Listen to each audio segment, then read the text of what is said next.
اچھا جناب، یہ ہے کہ یہ جب ہم انگریزی زبان کی بات کرتے ہیں تو انگریزی زبان میں اگر آپ سمجھتے ہیں کہ آپ کے زبان، آپ کا لہجہ انہی کے جیسا ہو جائے جن کی یہ زبان ہے، تو تھم رول تو صاحب یہی ہے کہ انہی کو سنیے جن کی یہ زبان ہے۔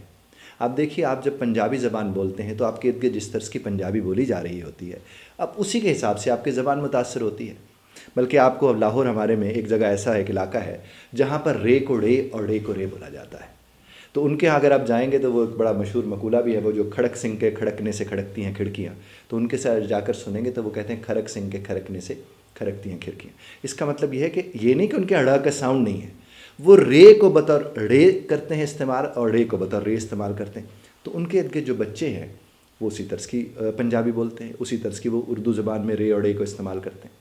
اس طرح جو سندھ میں لوگ موجود ہیں، جو بلوچستان میں ہیں، سرائیکی زبان بولنے والے، ہندکو والے، جس طرز کی آپ کے ارد گرد زبان بولی جا رہی ہوتی ہے، آپ کا لب و لہجہ ویسا ہو جاتا ہے۔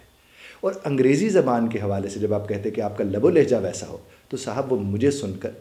یا کسی اور کو سن کر جس کی یہ زبان نہیں ہے، وہ تو اس طرح سے ہم لوگ نیٹو ہو سکتے ہیں، نیٹو نہیں ہو سکتے، کیونکہ نیٹو وہی ہے جو پیدا ہی ادھر ہوا ہے اور پھر اسی طرز پر اس نے سب سے پہلے آنکھ کھولتے ہی جو زبان سنی وہ وہی زبان تھی، انہیں کو نیٹو کہتے ہیں۔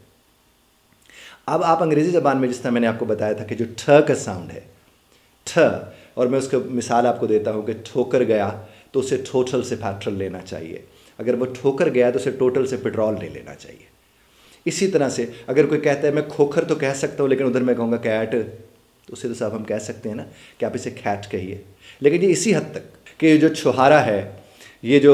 چھچھوندر ہے، یہ جو چھپکلی ہے، یہ آپ ہی کی زبان کے تو لفظ ہیں۔ جب یہ آپ کی زبان کے لفظ ہیں تو پھر آپ کو چیپٹر کہنا چاہیے نا، آپ کو اسے چیپٹر تو نہیں کہنا چاہیے۔ پھر آپ کو چیمپئن کہنا چاہیے نا، آپ کو چیمپئن تو نہیں کہنا چاہیے، چونکہ آپ کی زبان آپ کو نہیں روک رہی، اور جس گھڑی آپ کی زبان آپ کو نہیں روک رہی تو پھر آپ کو کون روک سکتا ہے سوائے آپ کی اپنی ذات کے۔ اور میرے ساتھ مل کے بول لیجئے گا کہ مجھے بدلنے سے میرے علاوہ کوئی نہیں روک سکتا،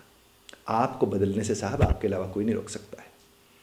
اب یہ میں بحیثیت ایک ایسے انسان کے جس کی انگریزی مادری زبان نہیں ہے، میں نے کہا کہ جناب ہماری زبان ہمیں نہیں روک رہی، تو اس کے بعد آپ کو ذہن میں کیا رکھنا ہے؟ اس کے بعد آپ کو ایک ہی بات میرے جان ذہن میں رکھنی ہے، اور وہ کیا ہے کہ انہیں سننا ہے جن کی زبان ہے۔ اور یہ جو میں نے آپ کو چند چیزیں عرض کی ہیں، آپ ابھی بیٹھ کے کوئی انگریزی فلم اٹھا لیجئے، کوئی انگریزی خبریں اٹھا لیجئے، آپ کو وہاں پر نظر آئے گا کہ وہ چھ بول رہا ہے، وہ ٹھ بول رہا ہے، وہ پھ بول رہا ہے، یہاں تک کہ وہ کھ بول رہا ہے۔ اب کھوکھر کہتے وقت تو کوئی پریشانی نہیں ہے، ادھر آپ کیٹ کہہ دیں گے تو صاحب نہیں اچھا لگتا نا۔ تو اس بات کو اب اگر اس طرز پر دیکھیں گے تو صورتحال مختلف ہو جائے گی، اور انگریزوں کی انگریزی کو سن کے آپ کی انگریزی ٹھیک ہو سکتی ہے، دیکھ کے نہیں۔ بہت سے لوگ ہوتے ہیں جو فلمیں دیکھتے ہیں اور فلمیں دیکھ کر وہ یہ سمجھتے ہیں کہ میری انگریزی اس سے ٹھیک ہو جائے گی۔ بھائی دیکھنے سے آنکھیں خراب ہو سکتی ہیں، سننا تو نہیں ٹھیک ہوگا، اور بولنا تو جڑا ہوا سننے سے ہے۔ تو جس گھڑی آپ سننے کے لیے سنیں گے اور سمجھنے کے لیے سنیں گے تو آپ کے لب و لہجے میں پھر وہی والی بات آنا شروع ہو جائے گی۔ اور پہلے ہوتا تھا کہ ڈکشنری سے جا کر پتہ لگانا پڑتا تھا کہ اس لفظ کو بولتے کیسے، اب تو یوٹیوب ہے، اتنا کچھ ہے آپ کے سامنے، سب کا سب موجود ہے۔ سنیے، دیکھیے مت انہیں، اور ان کے بھی ڈراماز کو سنیے، کیونکہ اگر آپ کسی نیوز کے اوپر جا کر نیوز چینل پہ انگریزی سنتے ہیں، وہ تو فلیٹ ٹون ہوتی ہے، اس میں تو آواز کا اتار چڑھاؤ کہیں نہیں ہوتا، وہ تو سیدھی سی بات کر رہے ہوتے ہیں۔ تو آپ نے تو آواز کا اتار چڑھاؤ سیکھنا ہے، جو کہ روزمرہ ہے، وہی چیز ہوتی ہے جو آپ کو روزمرہ ہے، آپ کے ڈیلی روٹین کی بات چیت ہے، تو آپ اسے اسی طرز پر کر سکتے ہیں۔ آج اور اسی لمحے سے آپ صرف ان کے کوئی سے بھی ڈراماز ڈاؤن لوڈ کر کے ٹوٹی لگائیں، کام چلائیں، سنیں انہیں، دیکھنا نہیں ہے، چونکہ دیکھیں گے تو گیس کرنے میں آپ کو آسانی ہو جاتی ہے۔ اب مثال کے طور پر آپ کہیں سنیما میں گئے اور فلم دیکھ رہے ہیں، آپ بیٹھے ہیں، آپ کے ساتھ ایک ایسے صاحب بھی بیٹھے ہیں، وہ ریڑھی تانگا کوئی چیز چنگچی چلاتے ہیں اور انہیں بالکل بھی سمجھ نہیں آتی ہے، لیکن وہ آپ کے ساتھ فلم دیکھ رہے ہیں۔ اب وہاں کوئی اگر دیوار توڑ کے آئے گا تو وہ پیار کی بات تو نہیں کرے گا، اور اگر وہی ساتھ بیٹھے صاحب کے ہونے مارے گا تو کیا انہیں انگریزی سمجھ آئی ہے؟ انہیں انگریزی سمجھ نہیں آئی ہے۔